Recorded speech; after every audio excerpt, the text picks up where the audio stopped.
কিরকম লাগলো ভাইয়ের বার্থডে সেলিব্রেট করে হাসপাতালে? কখনোই আমি আশাও করিনি আর এরকম হয়ে গেল কি বলবো অ্যাক্সিডেন্ট একটা। নিয়ে যাচ্ছে ওকে।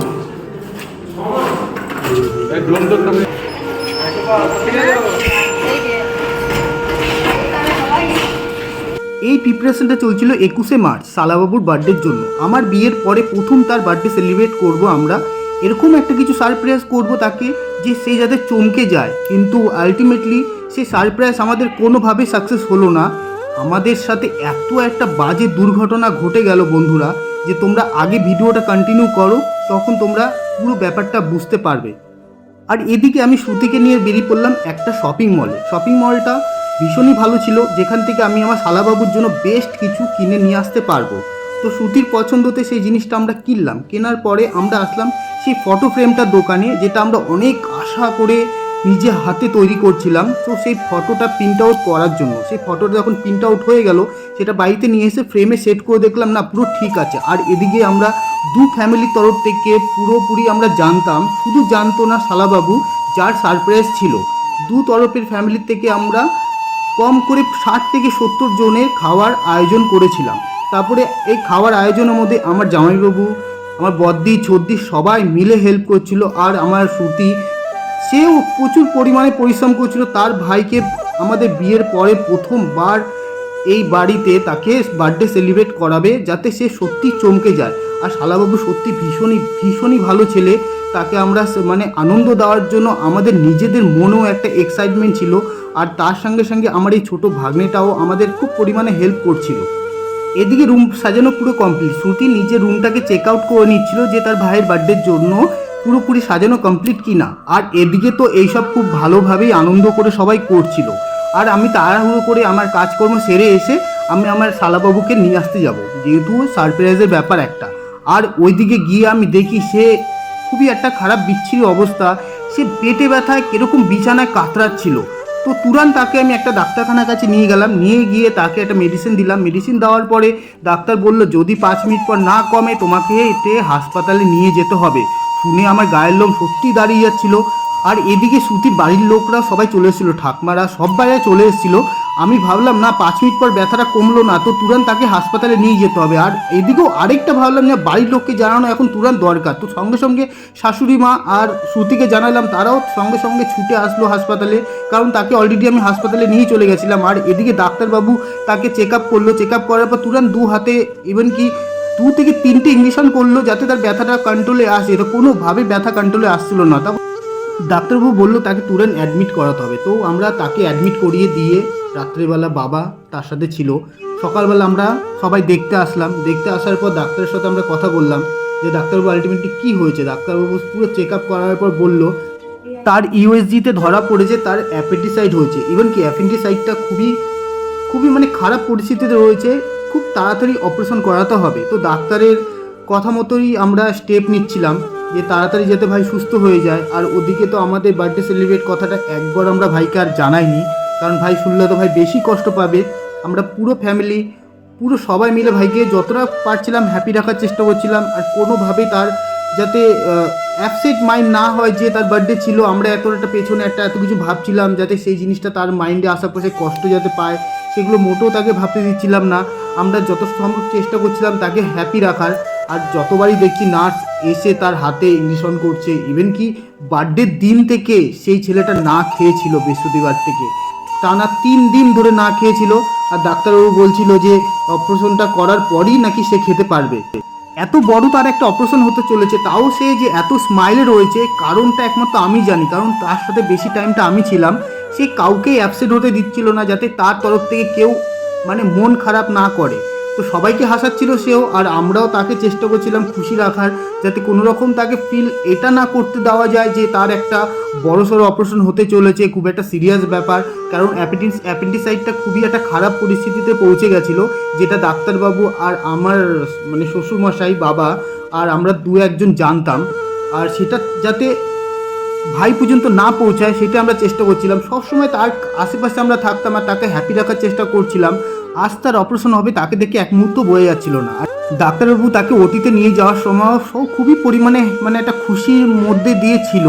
আর অপারেশন থিয়েটারে মিনিমাম ওই সময় দুজনে বেশি থাকতে দেওয়া হয় না। আর ওখানে আমরা কম করে 20 থেকে 25 জন আমরা ছিলাম ওখানে। আর এদিকে মা তো কান্নাকাটি করে অলরেডি মানে অজ্ঞান হয়ে যায়। কোনো রকমভাবে আমরা ওষুধ দিয়ে মাকে সুস্থ রেখেছিলাম। আর যখন ওটি হয়ে বেরিয়ে আসে তখন মাকে কোনোভাবেই আমরা সামনে আসতে দিইনি, শাশুড়ি মাকে। তারপর দেখলাম না ডাক্তারবাবু ওটি করে নিয়েও তাকে আসছে, তো আমরা একটা খুব পরিমাণে টেনশনে ছিলাম। তারপর দেখলাম না গোপালও হাসতেই দেখলাম বেডে শুয়ে আছে। তার মানে ছেলেটা এত ভালো, তখনও তার যে সে শরীরের ব্যথা সে কাউকে বুঝতে দেয়নি। আমরা আমাদের ওকে দেখে কি বলবো, আমাদের শেখা দরকার। অপারেশন হয়ে যাওয়ার পর ডে নাইট করে ভাইয়ের খেয়াল আমরা রাখছিলাম। আর দেখছিলাম ভাই আস্তে আস্তে সুস্থর দিকে আসছিল, তাই আমি আর শ্রুতি মিলে প্ল্যান করলাম যে কেকটা আমরা হাসপাতালে নিয়ে কাটাবো। আর সেই হাসপাতালে আমরা কেক নিয়ে হাজির। আর গোপালের মুখে হাসি দেখে সত্যিই ভীষণ ভালো লাগলো। আর গোপাল তো আমরা ভালোবেসে ডাকি, আসল নাম হচ্ছে দেবা। ও এতটাই হ্যাপি ও কিছু বলতে চায়, তোমরা প্লিজ শুনে নাও। তো গাইস, বৃহস্পতিবার বার্থডে ছিল, বৃহস্পতিবার আমাকে কেক কাটতে দেয়নি, বৃহস্পতিবার ডাক্তার আমার পেট কেটে দিয়েছে। কেকটা একটু দেখি দাও, আর কেকটা দেখি দাও, পাশাপাশি দুটি। আজকে 1 সপ্তাহ পুরো 8 দিন কমপ্লিট হতে চলেছে আমার বার্থডে কেক। বাসি কেক আজকে কাটা হবে, বাসি বার্থডে। সবাইকে থ্যাংক ইউ সো মাচ আমার বাসি বার্থডে উইশ করার জন্য। সবাইকে থ্যাংক ইউ, থ্যাংক ইউ। ঠিক আছে, সবাই একটু আশীর্বাদ করো, তাড়াতাড়ি আমি সুস্থ হয়ে বাড়ি চলে যাই। আবার সেলিব্রেশন হবে, আসছে বছর আবার হবে। রং খেলাও হলো না, বার্থডে সেলিব্রেশন হলো না, কিচ্ছু হলো না। নেক্সট ইয়ার আবার হবে। চলো কেক কাটা যাবো। কাটো।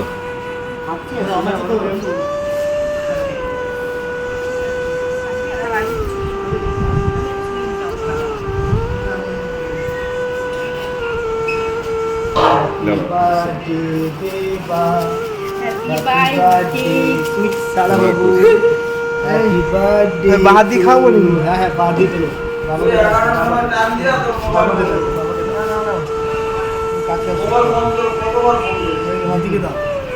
হাতটা মুছে দিতে হবে দাদা। আমাকে তো নিয়ে দেখ। ফায়ে লেগে গেছে না, নি না।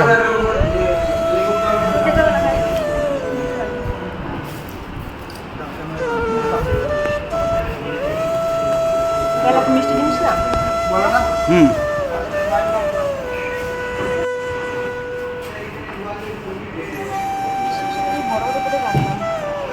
বেশি কাটা। সত্যি কথা বলতে কখনোই চাইনি যে আমার ভাইয়ের বার্থডে এরকম হসপিটালে করব। অনেক কিছু তোমরা তো দেখেছো, অনেক সারপ্রাইজ দিতে চেয়েছিলাম, কিন্তু ভগবানকে কি বলবো জানি না কেন এরকম করলো আমার ভাইয়ের সাথে। জানো তো একটা কথা আছে না যে ভালো মানুষের সাথে কখনোই ভালো হয় না।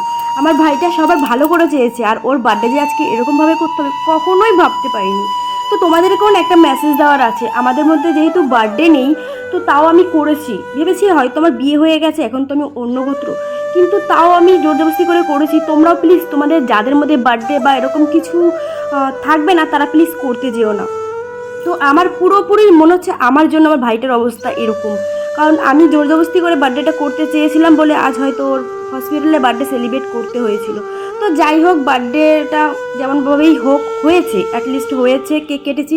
আর কেক কেটে এখানে যত স্টাফ রয়েছে বা এখানকার যারা হসপিটালে অ্যাডমিট রয়েছে, গার্জিয়ান সবাইকেই মোটামুটি কেক দিয়েছে। আর সবাই খুব খুশিও হয়েছে, আমার ভাইকে আশীর্বাদ করেছে। আর শুধু তারা না, তোমরা যারা ভিডিওটা দেখছো প্লিজ তোমরাও একটু ভগবানের কাছে প্রে করো যাতে আমার ভাইটা খুব তাড়াতাড়ি সুস্থ হয়ে যায়। তো ভাইয়ের বার্থডে আমরা আবারও করব, হয়তো সেম ডেটে না, যেহেতু ওর 21শে মার্চ ওর বার্থডে ছিল। নেক্সট ইয়ার যদি করিও 21শে মার্চ না, অন্য দিন করব, কারণ সেই ডেটটা ওর জন্য লাকি ছিল না। বারবার আমাকেই কেন যেন দায়ী মনে হয়, আমার জন্যই হয়েছে। ভাই বাবা মা সবাই বলছিল তোর জন্য না, এটা হয়তো ওর আগে থেকেই শরীরটা খারাপ ছিল বলে এরকম। তো ভাইকে দেখো সবাই মিলে আশীর্বাদও করে গেছে এসে, আর ভাইও খুব হ্যাপি। তো কিরকম লাগলো ভাইয়ের বার্থডে সেলিব্রেট করে হাসপাতালে? কখনোই আমি আশাও করিনি আর এরকম হয়ে গেল কি বলবো, অ্যাক্সিডেন্ট একটা। কত কি প্ল্যানিং করলাম, কিন্তু লাস্ট পর্যন্ত হসপিটালেই করতে হবে ভাবতে পারিনি। তো যাই থাক, সব ঠিক হয়ে যাবে।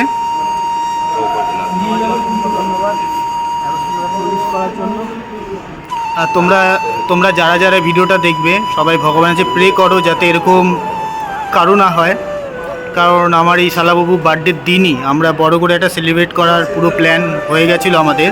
তো বার্থডের দিনই আমাদের হঠাৎ করে পেটে ব্যথা হয়, তো সেই কারণে আমরা হাসপাতালে ছুটে নিয়ে আসি। বাড়িতে অনেকভাবে ট্রাই করা হয়েছে ওষুধ খাইয়ে ঠিক করানোর জন্য, কিন্তু শেষমেশ হাসপাতালে অ্যাডমিট করতেই হলো। গেল বৃহস্পতিবারে অ্যাডমিট করা হয়েছে, তাই একটু লেট বার্থডে সেলিব্রেট করা হলো। আজকে শালাবাবু একটু সুস্থ আছে, তাই আজকে ভাবলাম আমরা কেকটা এখানে কাটিয়ে যারা যারা আছে এখানে সবাইকে খাইয়ে দেওয়ার চিন্তাভাবনা আমাদের। আর এটা হচ্ছে আমার বউ। আজকের দিনে সবাই তো হাসি খুশি থাকে, কিন্তু এই সেলিব্রেটটা হাসি খুশিভাবে করা গেল না, কিন্তু চেষ্টা আমরা করবো ভাইটাকে খুশি দেওয়ার জন্য। জীবনে কিছু কিছু মানুষ আসে জীবনটাকে আরও সুন্দর করার জন্য, যেমন আমার বর।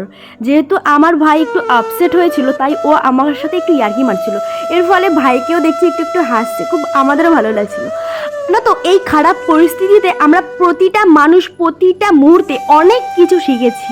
কিছু কিছু মানুষ আছে দিন নেই রাত নেই সব এক করে আমার ভাইয়ের সেবা করছিল। আবার কিছু কিছু মানুষ যাদের থেকে আমরা মানে পেতে পারি, যাদের জন্য আমার ভাই একটা টাইম খেটেছে, সেই মানুষগুলো আমার ভাইয়ের পাশে এসে দাঁড়ায়নি। তো এখান থেকে এই জিনিসটাই শিখলাম যে খারাপ পরিস্থিতিতে যে মানুষগুলো থাকে না সাথে, তারাই আসল বন্ধু। যাই হোক, তোমাদের আশীর্বাদে দেখো ভাইয়ের ছুটি হয়ে গেছে, আর ওকে নিয়ে আসছে আমার হাজব্যান্ড। তো বাড়িতেও চলে এসেছে ভাই মোটামুটি। আর এসেই ও সবার প্রথমে ঠাকুর ঘরে গেছে। এখনো পর্যন্ত কিন্তু ও মোটামুটি হাসি খুশি ছিল, আর ঠাকুর ঘরে গিয়ে ও খুব কাঁদছিল, আর আমারও না প্রচণ্ড লেভেলের কান্না পাচ্ছিল, কি বলবো আর।